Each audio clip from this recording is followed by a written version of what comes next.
நாட்டுப்பற்றாளன் செய்திகள் வாசிப்பது வாசுகி தாமோதரன்.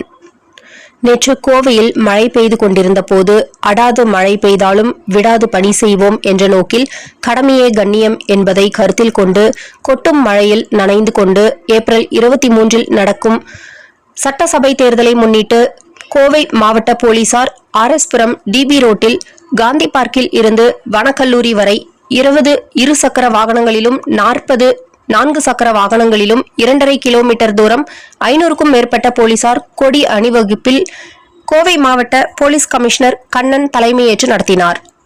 17/3/2026 செவ்வாய்க்கிழமை மாலை 4:30 மணி அளவில் இந்து சமய அறநிலைய ஆட்சித்துறை கோவை மண்டலத்தின் சார்பில் நுகர்வோர் காலாண்டு கூட்டம் உதவி ஆணையர் திருமதி உஷாநந்தினி அவர்கள் தலைமையில் நடைபெற்றது. மேற்படி கூட்டத்தில் கோவை மாவட்ட முகவரி பட்டியலில் பேணப்பட்டு வரும் தன்னார்வ நுகர்வோர் உரிமை பாதுகாப்பு நல மையத்தின் மாநில செயலாளர் JM உசேன், மாநில பொருளாளர் PS சுரேஷ் இருவரும் பல்வேறு கோரிக்கைகளை வலியுறுத்தி விவாதத்தில் கலந்து கொண்டனர். ராஜஸ்தானில் பன்ஸ்வாரா மாவட்டம் சோட்லகுடா கிராம மக்கள் அனைவரும் கௌதம் கராசியா என்பவரால் சில ஆண்டுகளுக்கு முன்பு கிறிஸ்தவ மதத்திற்கு மாறி புதிய சர்ச் கட்டினர். இந்நிலையில் மனம் மாறிய கிராம மக்கள் அனைவரும் மீண்டும் இந்து மதத்திற்கு மாறினர். இதையடுத்து தேவாலயத்திற்கு காவி வண்ணம் தீட்டி இந்து மத குறியீடுகளை வரைந்தனர்.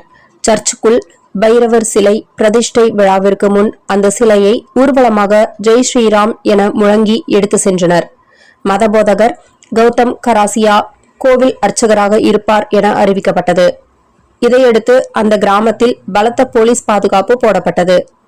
யாராக இருந்தாலும் பெண்களை இழிவுபடுத்துவதை இதோடு நிறுத்திக் கொள்ள வேண்டும். இல்லையென்றால் கட்சிகளுக்கு அப்பாற்பட்டு ஒட்டுமொத்த பெண் சக்திகளை ஒன்றாக திரட்டி மிகப்பெரிய ஆர்ப்பாட்டத்தை நான் முன்னெடுப்பேன் என தேமுதிக பொதுச் செயலாளர் பிரேமலதா விஜயகாந்த் அறிவிப்பு. கோவையில் இரவில் மேம்பாலங்கள் மூடல்.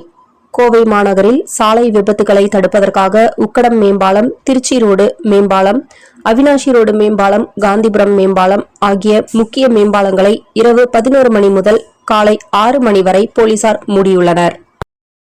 மாதம் தவறாமல் வெளிவரும் நாட்டுப்பற்றாளன் பத்திரிகையின் செய்தியாளராக பணிபுரிய விருப்பம் உள்ளவர்கள் கீழே உள்ள நிர்வாக அலைபேசி எண்களில் தொடர்பு கொள்ளலாம்.